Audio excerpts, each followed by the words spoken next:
within our grasp. When we can make our futures anew on November 6th, he reminds us all, yes, we can. Ladies and gentlemen,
Stacey Abrams.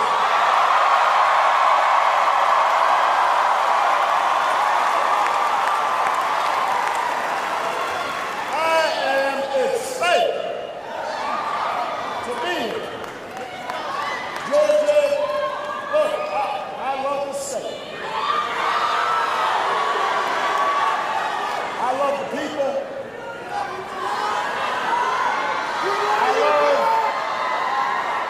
I love the fried chicken and greens. They just serve me for dinner. We love you. You know, I love the arts and the culture. I love the sports teams when they're not playing the Bears or the Bulls. So I love Georgia. But I'm here for one simple reason. I'm here to ask you to vote.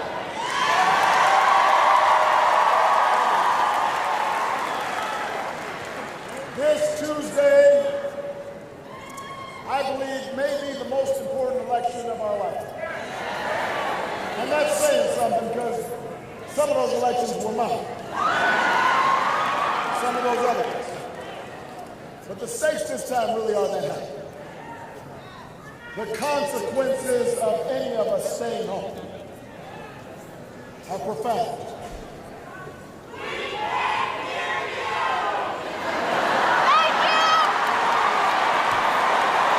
You can't hear me.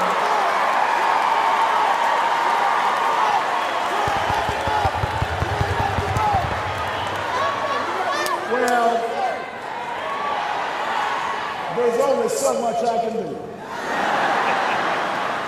Because my voice is starting to go. So you just got to pay real close attention.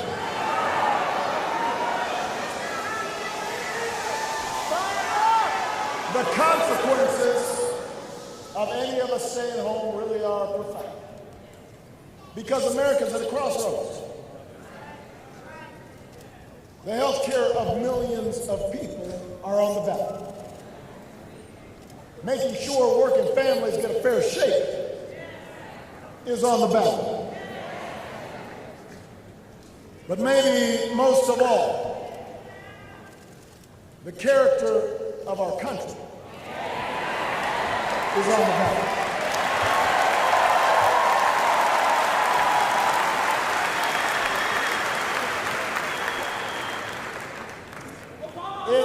I love you back. In the closing weeks of this election, we have seen repeated, constant, incessant, non-stop attempts to divide us with rhetoric that is designed to make us angry and make us fearful,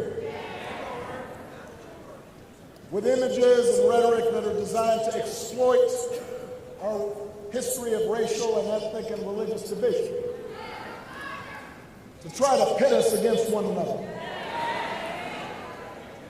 to make us believe that things will be better if it just weren't for those who don't look like us,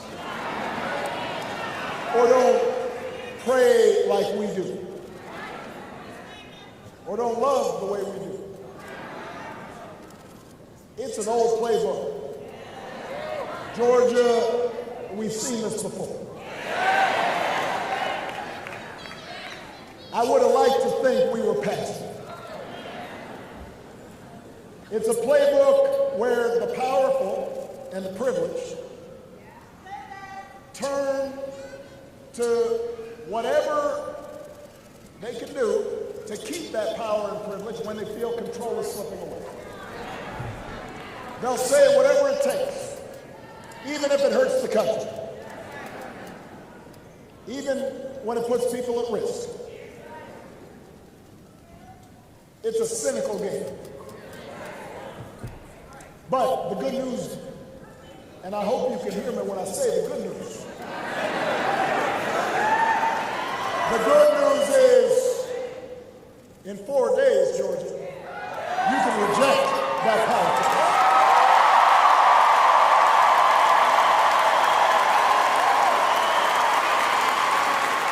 In 4 days, you can tap into the better angels of our nation. You can be a check on bad behavior. You can choose a bigger, more prosperous, more generous vision of America. A more hopeful vision of Georgia. A vision where love and hope overcome hate. An America where we, the people of these United States, whatever we look like, whatever our last name is, however our parents came to this country,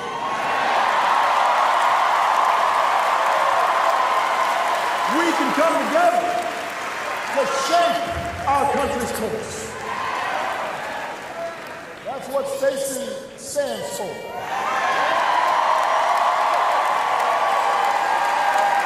That's what Carolyn and Lucy and Sarah stand for. And that's what you can stand up for on Tuesday.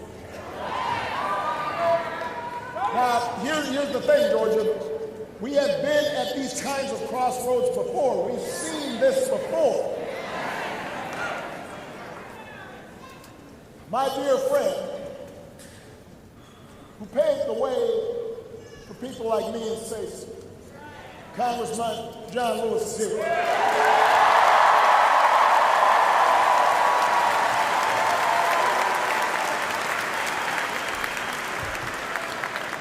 John saw this game being played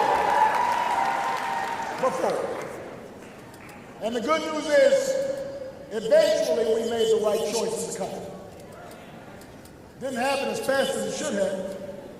But eventually we chose our better history, our better selves. But it didn't happen because everybody sat back and waited for it to happen. John Lewis didn't sit back and say, man, I hope someday things get better.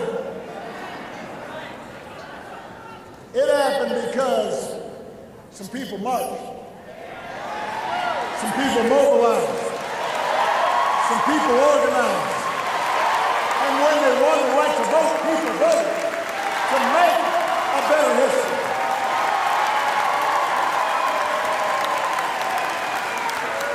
That is how things happen. That's how we abolished slavery.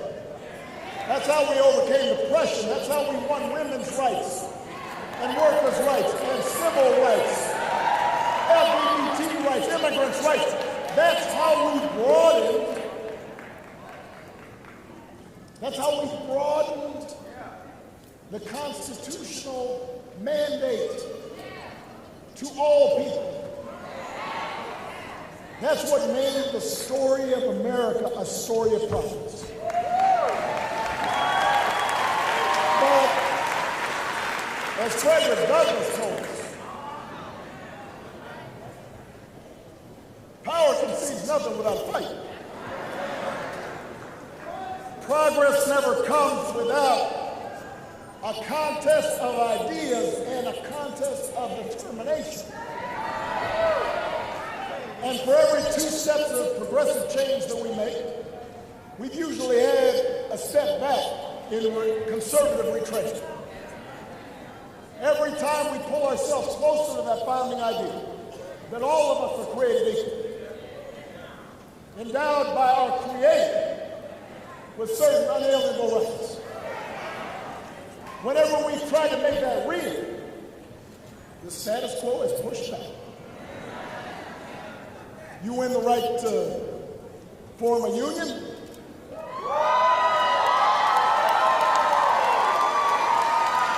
You can count on some people trying to bust you. You win a higher minimum wage. Congress won't raise the minimum wage for 10 years. So it's worth less. You win the right to vote. Folks are still trying to take it away. Trying to do it in Georgia right now, right here, in 2018.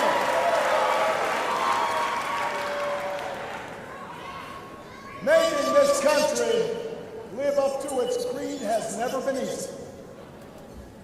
10 years ago, I was campaigning for president.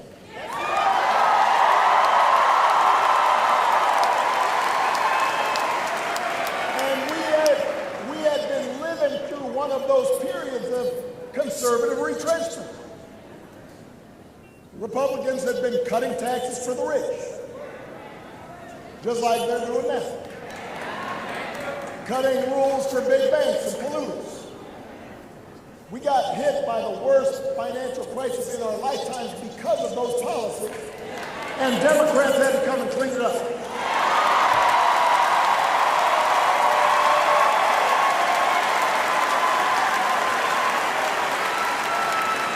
So, you know, I rolled up my sleeves. I said, all right, I got a broom, I got a mop. We got the economy growing again.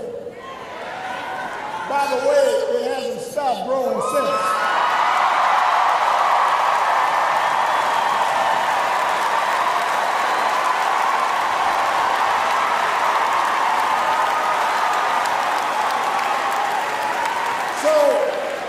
So when folks, when the Republicans start talking now about how, oh, look how great the economy is.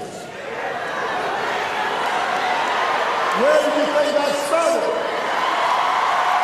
They didn't start that.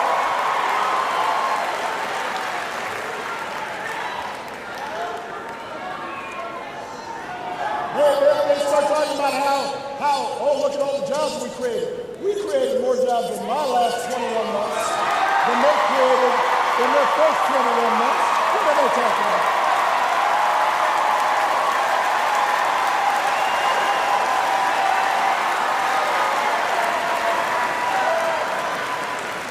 So we covered another 20 million folks with health care. We doubled the clean energy we generate. We put tougher rules on banks and credit card companies. We cut our deficits by more than half, partly by making sure the wealthiest just paid their fair share. That's all. That's all. And by the time I left office, wages were rising, the uninsured rate was falling, the economy was growing. Handed it off, I said, here. That's what we did with a progressive agenda.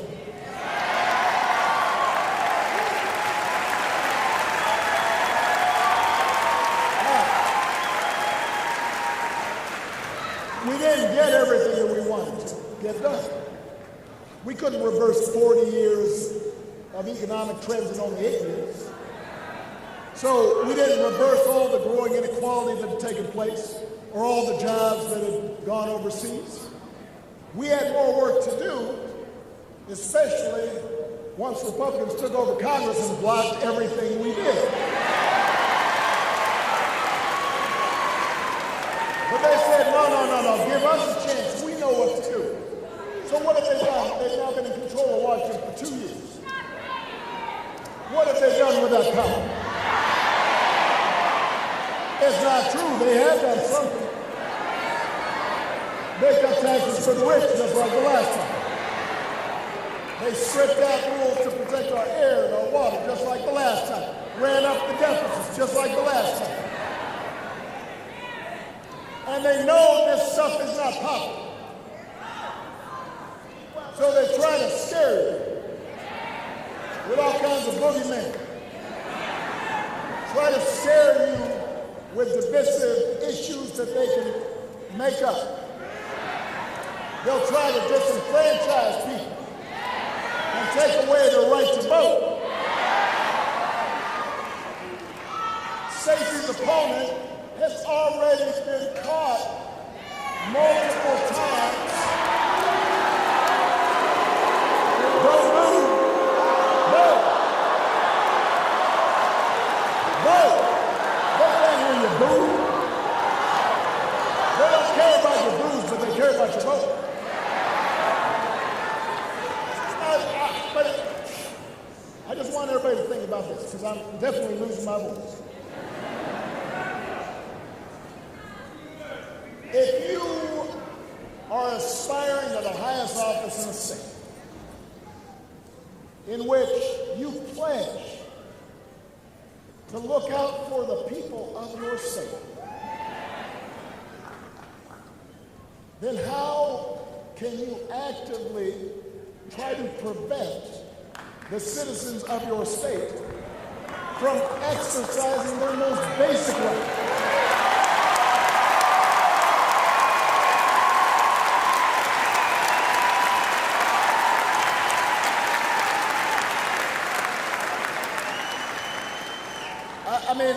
There's a quote. I got to find the quote here. Because I looked at the quote and I said, really? He said that? He said, he's concerned about Stacey trying to get people to vote on Tuesday. And I'm quoting you, especially if everybody uses and exercises their right to vote. He thinks that's a problem.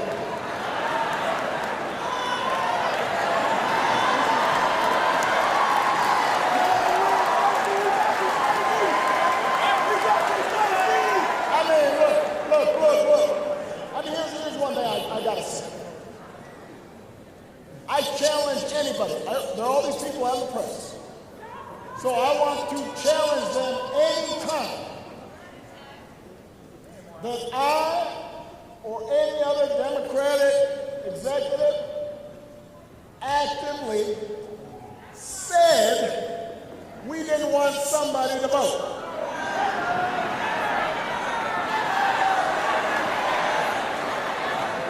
But we just take it for granted that that's okay. Georgia, it was here in Morehouse where Dr. King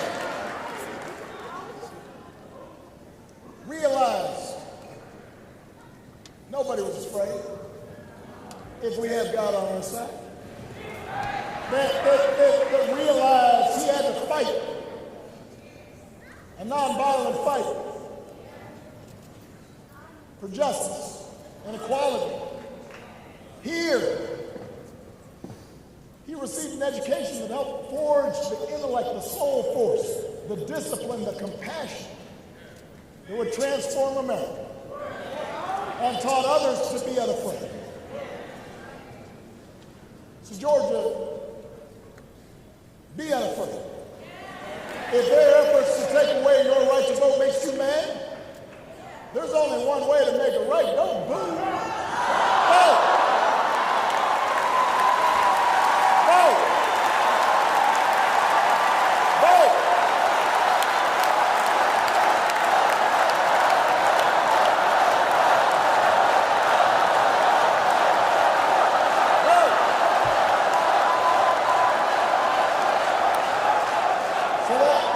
That's in Georgia. Now, meanwhile, back in Washington, let's take a look at what they've been doing these last 2 years.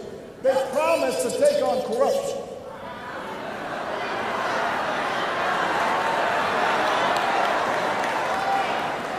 They've wrapped up enough indictments to field a football team.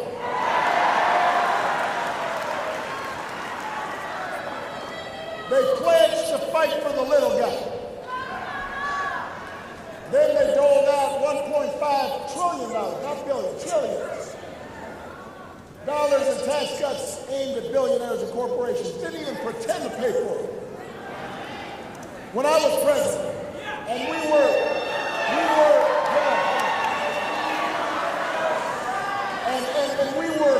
were fighting to dig the economy out of the hole that we had inherited.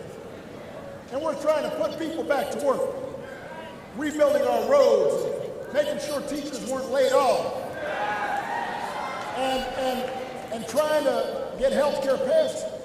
Every time Republicans said, we can't do that, we can't help ordinary folks, we can't afford it, it'll increase our deficits. That's terrible, can't do it.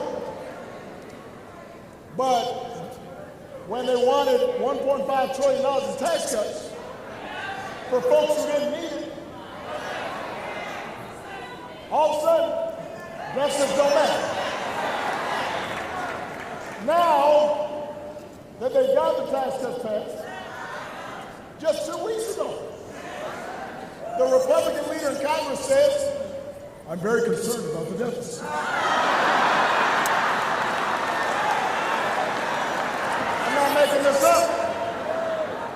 Please feel free to do a fact check because I believe in fact-based campaigning.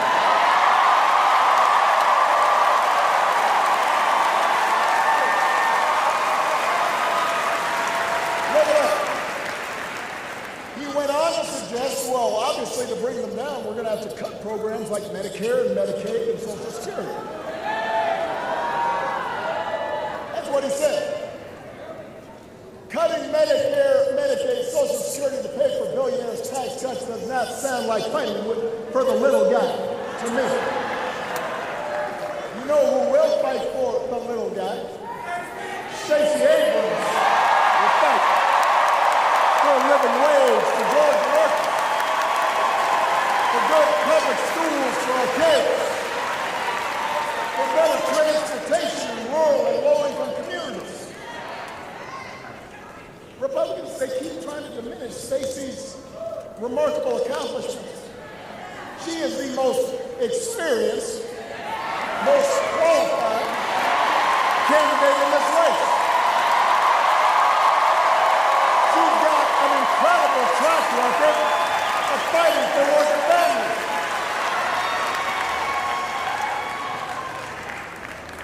I mean, I know that, sometimes, for some reason, women do all the work and men try to take the credit.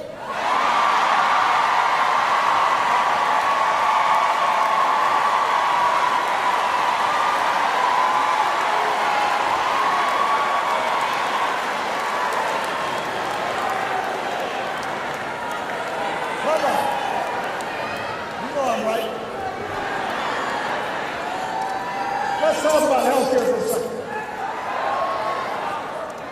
8 years ago, the Democrats passed the Affordable Care Act.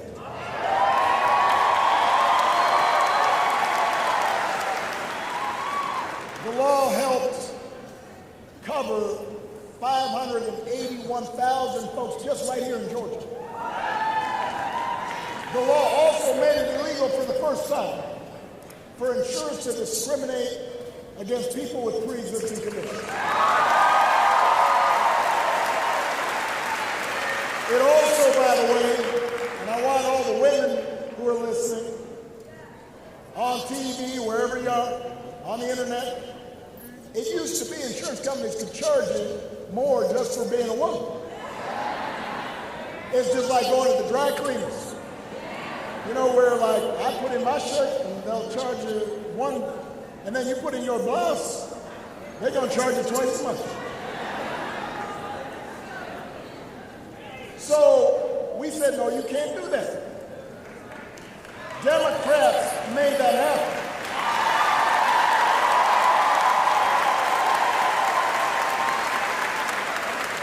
And Georgia, not a single, I want everybody to be quiet because I want you to hear this. Not a single Republican voted for it. Not one. Zero. Nada. Zilch. You said. None. Not one. So they then proceed for the next 8 years. They're obsessed. We're going to sabotage Obamacare. We're going to repeal Obamacare. And obviously, if they keep control of Congress, you know they're going to try it again because that's what they do. Except, something interesting happened. Suddenly, even the folks who didn't like Obamacare, they kind of liked not being discriminated against because of a pre-existing condition. Some of the folks who didn't like or vote for me suddenly said, you know, I kind of like having health care. So now it's election season. And suddenly, magically, Republicans are out there running ads saying we are going to protect you if you've got a pre-existing condition.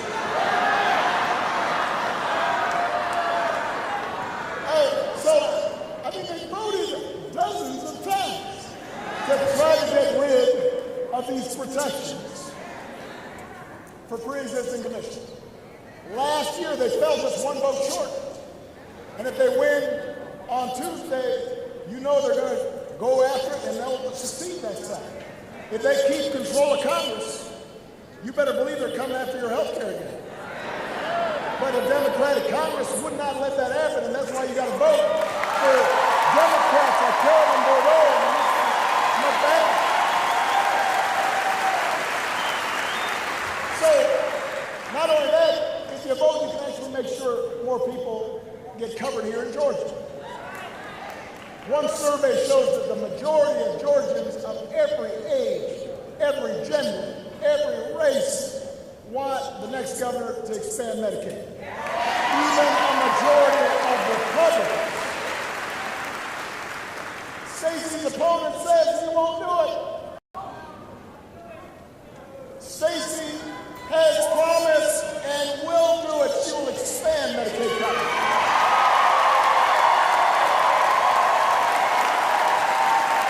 So if you vote for her, and you vote for Democratic state legislators to help her,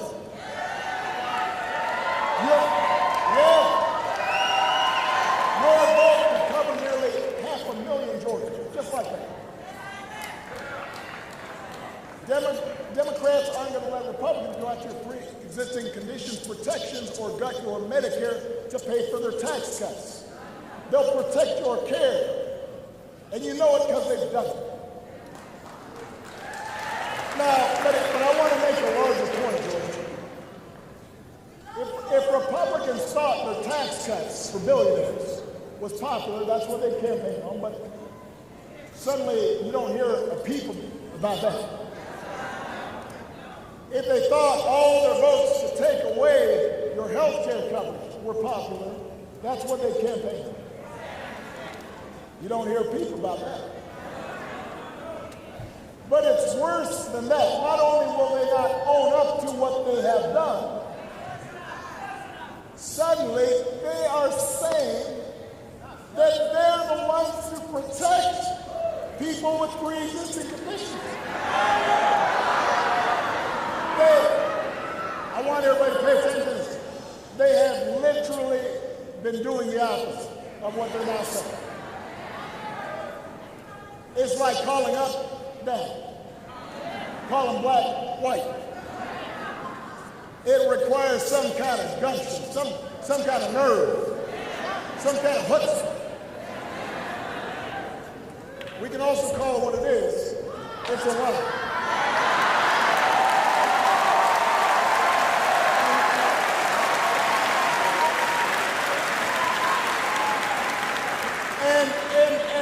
And this is more important than any particular issue.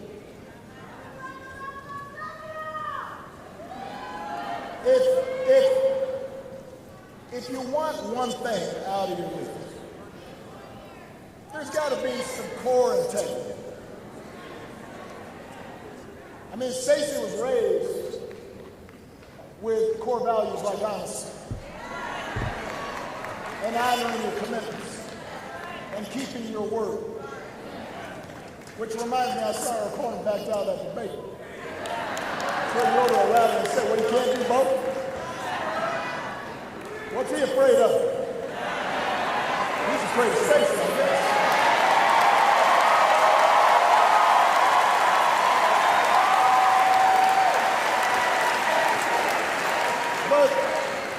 But, you know, I had a chance to meet Stacey's parents backstage. Two relatives. I mean, Stacey couldn't get away with nothing. Got two preachers as your parents. So you know she was raised right.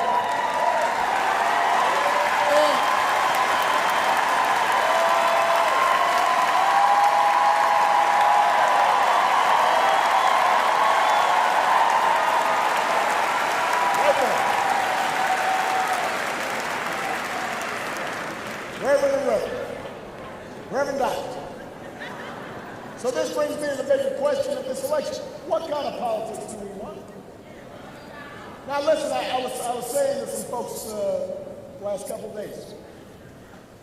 Throughout human history, and certainly throughout American history, we've had politicians that kind of fudged on the truth. They made promises that turned out to be harder than expected. They pumped up all the good things they did and didn't talk about the things that they screwed up. They tried to put a positive spin on things. That's human nature, by the way. It's not just politicians. All y'all do it a little bit. Right? You know, I was joking out, you know, Michelle come home. Hey, honey, I'm doing the dishes. And right away, she's looking like, first of all, you haven't done the dishes in like a year. So I'm not impressed. Second of all, why are you doing the dishes? You must have done something wrong. I was trying to put a positive spin on things. So some of that's human nature. All right, we get it. What we have not seen, at least in my lifetime, is an approach in which folks in the highest levels of office, folks who we thought our children should be looking up to, will just blatantly, repeatedly, boldly, shamelessly lie. Just make stuff up. Just say things that they know are not true. And they just keep on doing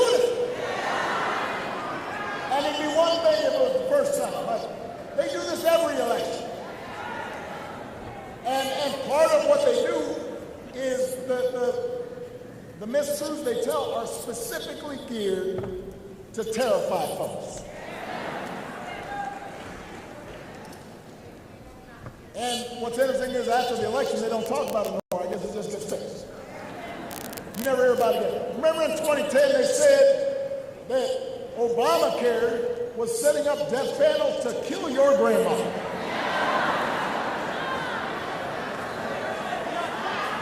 Now,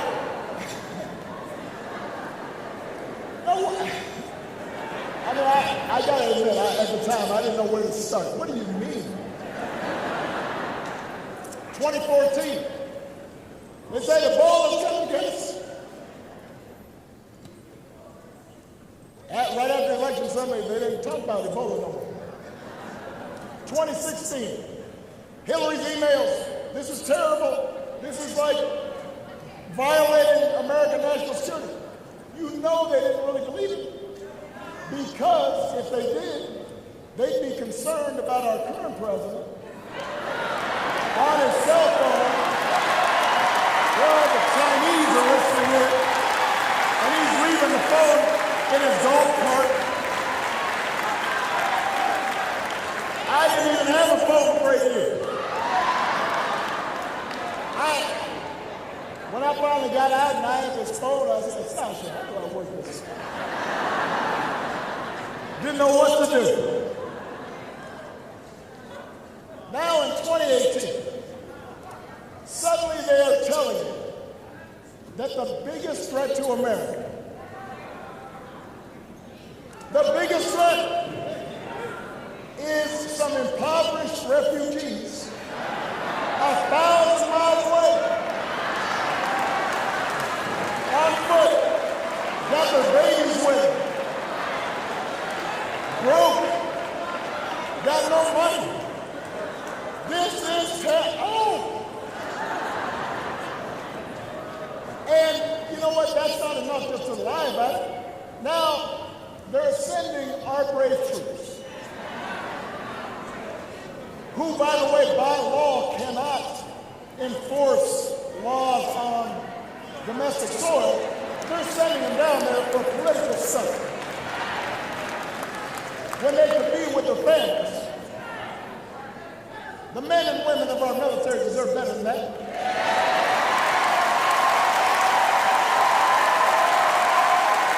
That's not patriotism.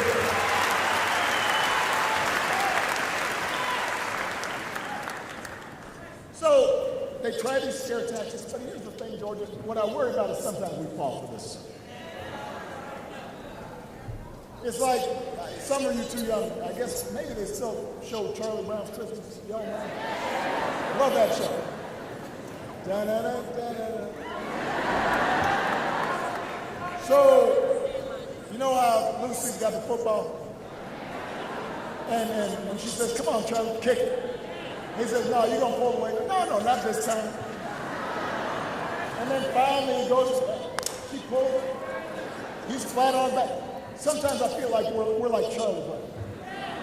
We just fall for the okie doke.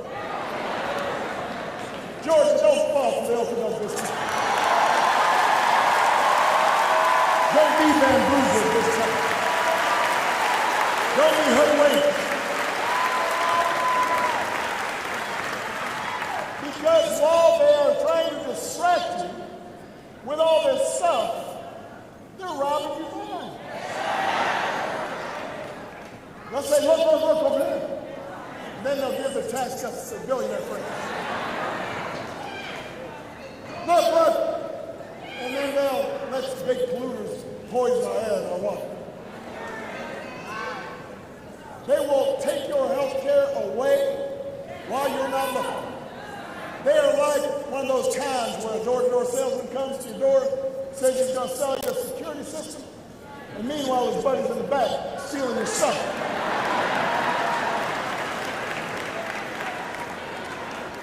But more than the practical effect, when words stop meaning anything, when people can just make stuff up, and there's no consequence, democracy can't work. You will always be my president. George Orwell, Morehouse man, pick up that book.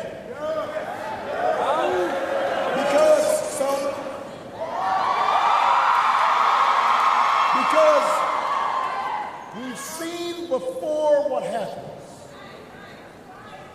when there is no consequence to lying and words stop meaning anything and truth no longer matters.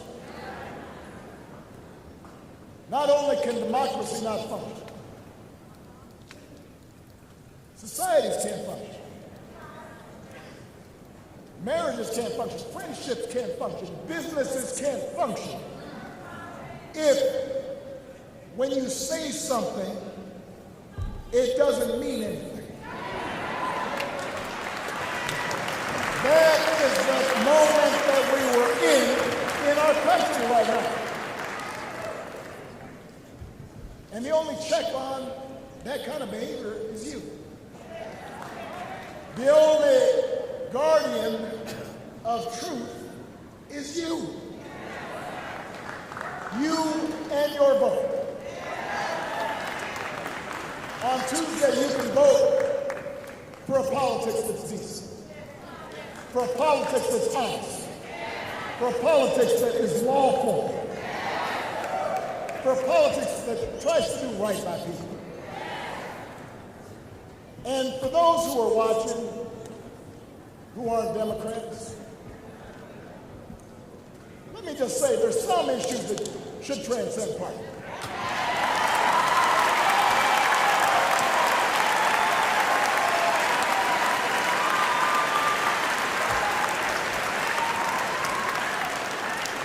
Expecting your elected officials not to just make stuff up. That's not a Democratic or Republican issue.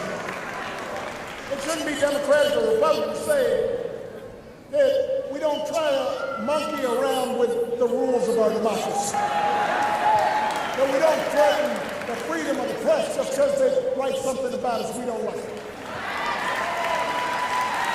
It should not be a matter of partisan politics to say we don't target certain groups of people based on what they look like, or how they play, or who they love. Anybody who's watching, if you are truly a fiscal concern, then you can't think it's fiscally responsible to run up $1 trillion deficit. If you are following the precepts of the good book, you can't think there's anything proper about ripping immigrant children from their mother's bosom at the border. And by the way, if you believe in the American Constitution, you gotta know that no one person can decide who is an American citizen and who's not.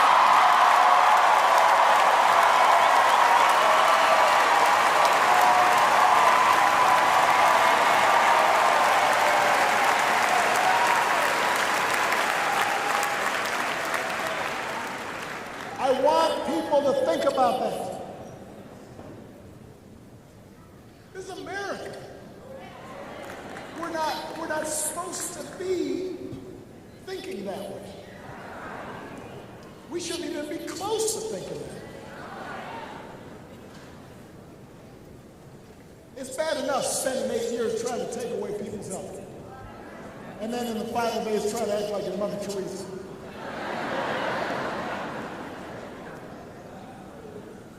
It's bad enough spending all your time vilifying people and questioning their patriotism and calling them enemies of the people and then saying, well, I'm very concerned about civility. Or some folks who say, yes, I'm very concerned about this behavior, but don't do anything about the bad behavior.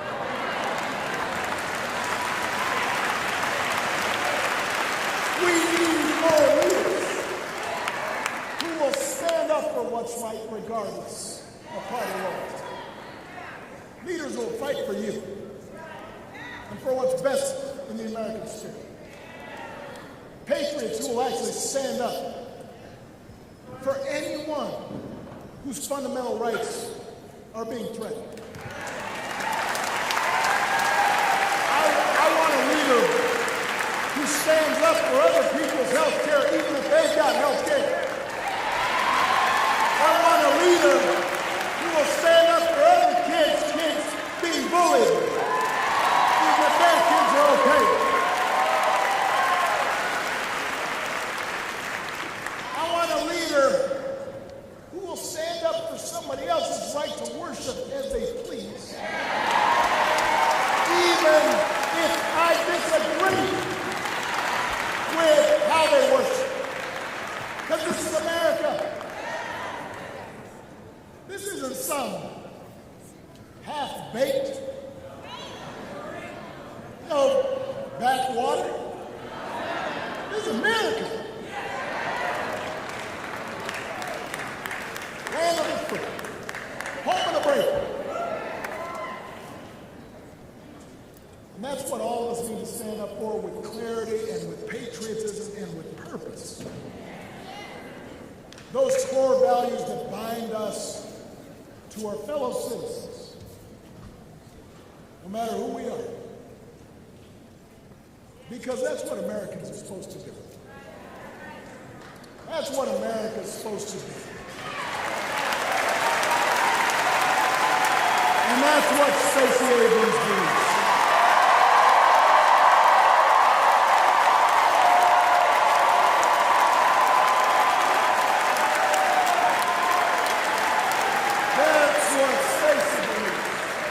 That's what her parents taught her.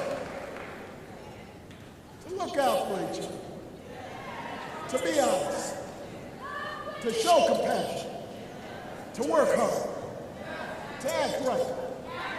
To be kind. To treat people based on the content of their character.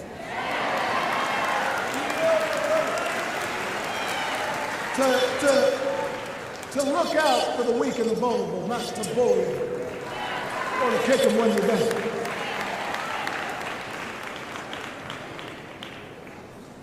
Isn't that what we want for our children? The choices we make right now live on. The violence of the past still ripples through America. The discrimination of the past is still a heavy weight on this nation. The choices we make now, they continue. So we got to make the right choice for these young people. And that's what Stacey Abrams is supposed to do, to make the right choice.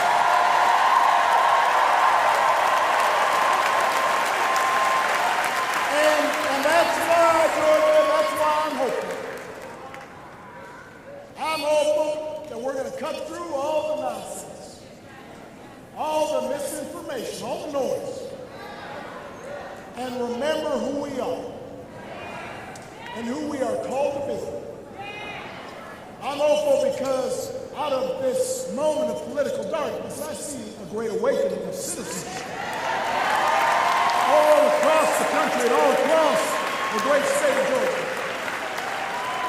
I'm traveling around, I'm seeing so many people get involved for the first time, or for the first time in a very long time, marching and organizing and registering, some of them running for office themselves.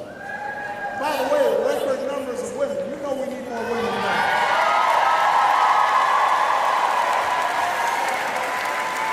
Young veterans of Iraq and Afghanistan. I've heard about the domestic workers right here in Georgia, mobilizing for Stacey like never before.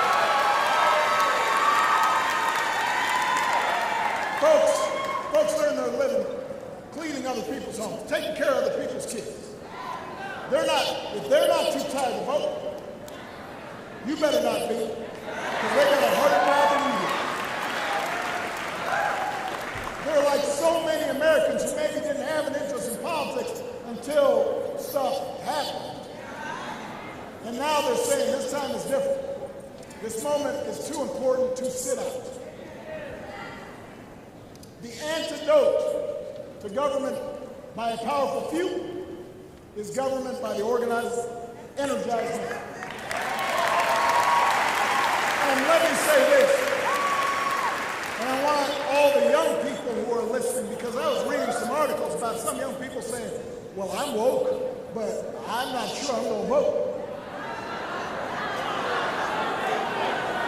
They say, well, I'm not sure that it really makes a difference. I would rather hashtag. Let me tell you something, and I am telling you the truth. One election won't fix everything. No, it won't.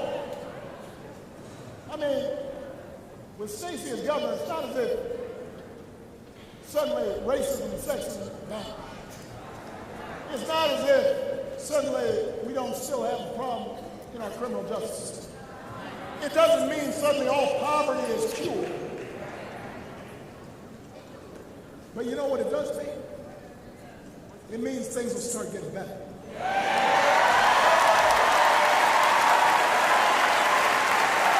And that's how change happens.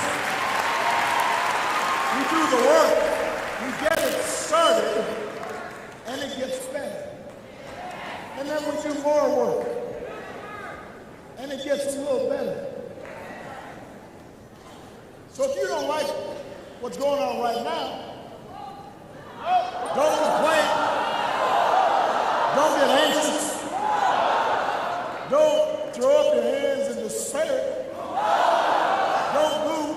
Don't hashtag. Vote. When you vote for Attorney General and state reps, you have the power to protect voting rights and make sure the criminal justice system treats everybody fairly. When you vote, you've got the power to strengthen laws that protect women from harassment in the workplace and make sure that they're paid the same amount of money for doing the same work as a man. When you vote, you have the power to make it just a little bit easier for a student to afford college. And maybe a little bit harder for a disturbed person to shoot up places where our kids learn and where our seniors play. When you vote, you have the power to make sure a family has health insurance. You can save somebody's life. It might not be everybody, but that one person who had health care because of your vote, that power rests in your hands. If you get involved and knock on some doors and talk with your friends, you get some souls to the polls on Tuesday, you sign up with Stacey's volunteers, you vote up and down this whole incredible Georgia Democratic ticket. If you do that, something powerful will happen. Change will happen.